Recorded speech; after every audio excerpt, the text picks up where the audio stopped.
আজকে আমার new another blogs রোজ রয়েস কার নিয়ে।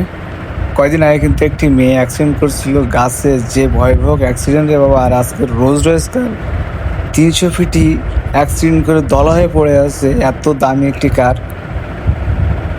আমরা কিন্তু চতুর্থ সাইডে লোকজন আছি, আর এখানে বুঝতেই পারছি না যে সৌর সাহেবের পোলা নাকি এই জায়গায় কার চালাচ্ছিল।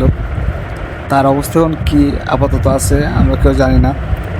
তবে অবশ্যই আমার জানা মতে কারের যে অবস্থা দেখছি, মনে হয় অনেক ভয়াবহ অ্যাক্সিডেন্ট করছে এখানে। যে যশোরের যে অ্যাক্সিডেন্টটা করছিল তার চেয়েও কিন্তু ভয়াবহ অ্যাক্সিডেন্ট, এক সাইড একেবারে নেই। আর রোজ রয়েস কার তো অনেক হাঁড়ি, আর গাড়ির যে হাল, এই গাড়িগুলো কিন্তু কন্টেনার উপর থেকে ফেলে চেক করা হয় যে যদি দলা হয়ে যায় ভিতরে মানুষ সুরক্ষিত থাকবে। এই গাড়ির যে অবস্থা, আমার তো মনে হয় না যে মানুষ সুরক্ষিত আছে।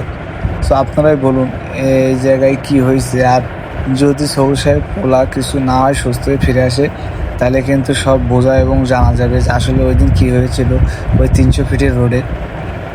এখানে কিন্তু প্রচুর মানুষ।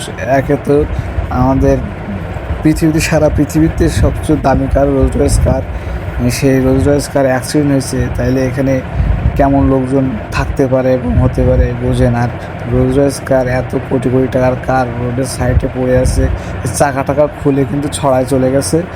আর এই ভিডিওটা কিন্তু আমার ফেসবুকে ছাড়া আছে পুরো ভিডিওটা। আপনারা যদি পুরো ভিডিওটা দেখতে চান তাহলে অবশ্যই আমার ফেসবুকে চলে যাবেন। ফেসবুকের নাম হচ্ছে সুমন কলারোয়া, সার্চ দিলেই কিন্তু একবারে পেয়ে